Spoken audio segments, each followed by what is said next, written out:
Welcome to our ஆன்மீக களஞ்சியம் channel. இன்னைக்கு நம்ம மகாபிரிவா அருளுரையில் வேதத்திலும் ஜனநாயக அம்சம் பற்றி பெரியவா அருளியதை தெரிந்து கொள்ளலாம்.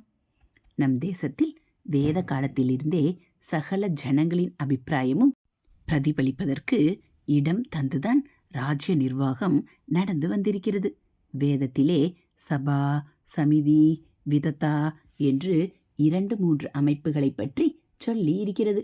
இவற்றில் அறிஞர்களாக இருக்கப்பட்ட ஜனங்கள் கூடி ஆட்சி விஷயங்களை கலந்து ஆலோசித்து முடிவுகள் எடுத்ததாகவும் அவற்றுக்கு இணங்கவே அரசன் பரிபாலனம் செய்ததாகவும் தெரிகிறது.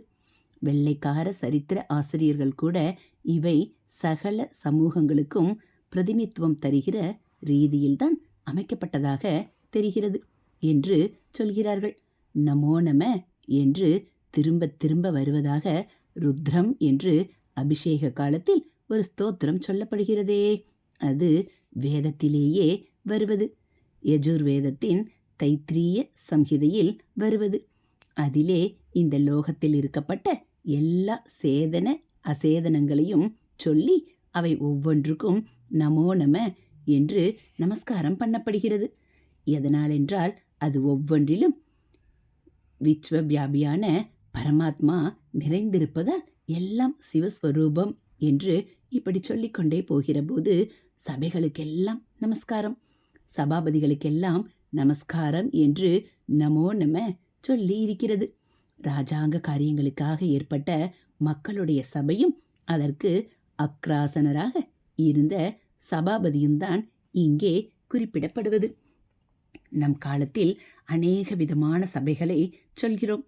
அவற்றில் சங்கீத சபை முக்கியமாய் இருக்கிறது. சபாவுக்கு போகிறேன் என்றால் கச்சேரிக்கு போகிறேன் என்றே அர்த்தம் கொள்கிறோம். ஆனால் வேத காலத்தில் அடைமொழி கொடுக்காமல் வெறுமே சபை என்று சொன்னால் அது இந்த காலத்தில் நாம் சட்டசபை என்று அடைமொழி கொடுக்க சொல்கிறோமே, அந்த மாதிரியான அமைப்புதான். சபை என்பது தமிழில் அவை என்று ஆயிற்று. ஜனங்களுக்கு நல்லது பண்ணுவதற்காக அறிஞர்கள் பலர் ஒன்று கூடி ஒரு சபை ஏற்படுத்தினால் அது ஈஸ்வர ஸ்வரூபமே என்று மதித்து ருத்ரத்தில் அதற்கு நமஸ்காரம் தெரிவித்திருக்கிறது. பரமேஸ்வரன் அர்ச்சாரூபத்தில் விக்கிரக உருவத்தில் பரிபூர்ணமாக விளங்கி கொண்டிருக்கிற சிதம்பரத்தில் அவருடைய சந்நிதிக்கு சபை என்றுதான் பெயர். அது கனகசபை.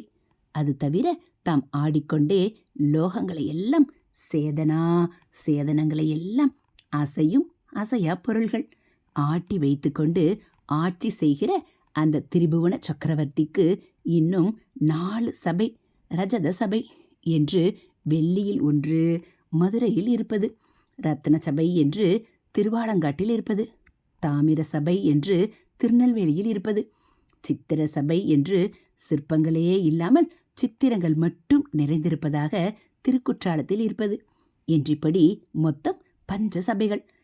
இந்த சபைகளுக்கு பிரிசைட் பண்ணும் ஸ்பீக்கராக, சபாபதியாக அவர் இருக்கிறார். இல்லை ஸ்பீக்கர், இல்லை டான்சர். அவரை நாம் நடராஜர் என்று பொதுவில் சொல்கிறோமானாலும் தீட்சிதர்கள் சிதம்பரத்தில் ஆலயத்தை குறிப்பிட்டு எழுதும்போது சபாநாயகர் கோவில் என்றுதான் போடுவது வழக்கம். ஈஸ்வரன் சபாநாயகர் அல்லது சபாபதி மட்டுமல்லர், சபையுமே அவன்தான் என்று நமக்கு காண்பித்து கொடுக்கவே வேத ஸ்துதியான ஸ்ரீருத்ரத்தில் சபைக்கும் நமஸ்காரம் சொல்லியிருக்கிறது. Will of the people is the will of God. மக்கள் தீர்ப்பே மகேசன் தீர்ப்பே என்பதெல்லாம் நம்மிடம் புதுசாக வந்து சேர்ந்திருக்கும் கொள்கைகள் அல்ல. ஆதிக்கு ஆதியான வேத காலத்திலிருந்து இந்த அபிப்பிராயம் இருந்து வந்திருக்கிறது என்பதற்கு இது சான்று. ரிக்வேதத்திலும் கூட புத்தி, குணம், வாக்கு மூன்றிலும் உயர்ந்தனவாக இருக்கப்பட்டனவையே சபையன், அதாவது சபையில் மெம்பர்ஷிப் வகிக்க தகுதி உள்ளவன் என்று சொல்லி இருக்கிறது. எப்படி சபையைச் சேர்ந்தவர்கள் ஒன்றுபட்டு செயலாற்ற வேண்டும் என்பதை சபேயர்களுக்கு உபதேசிக்கும் ஒரு வேத சூக்தம் ரிக்வேதத்தின் முடிவில் பூர்த்தியாகும் இடத்தில் இருக்கிறது. ரிக்வேதம் 10ஆம் மண்டலம் 191வது சூக்தம். இது போல மகாபிரிவா கூறிய வேத வழி நடப்பது நம் நலனை வளர்க்கக்கூடியதாகும். ஹரஹர சங்கர ஜெய ஜெய சங்கர, ஹரஹர சங்கர ஜெய ஜெய சங்கர. மகாபிரிவா சரணம். இது போல மகாபிரிவா அருள் இதெல்லாம் நீங்கள் தெரிஞ்சுக்கணும் அப்படின்னா மறக்காமல் நம்ம சேனலை சப்ஸ்கிரைப் பண்ணுங்கள். கூடவே பெல்லைக்கானை கிளிக் பண்ணி ஆளுங்கிற பட்டனையும் அழுத்திடுங்க.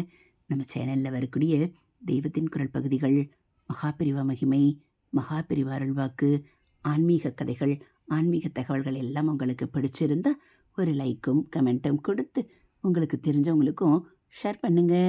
ஹரஹர சங்கர ஜெய ஜெய சங்கர, ஹரஹர சங்கர ஜெய ஜெய சங்கர. காஞ்சி சங்கர, காமகோடி சங்கர, காமாட்சி சங்கர, காமதேனு சங்கர. மகாபிரிவா சரணம்.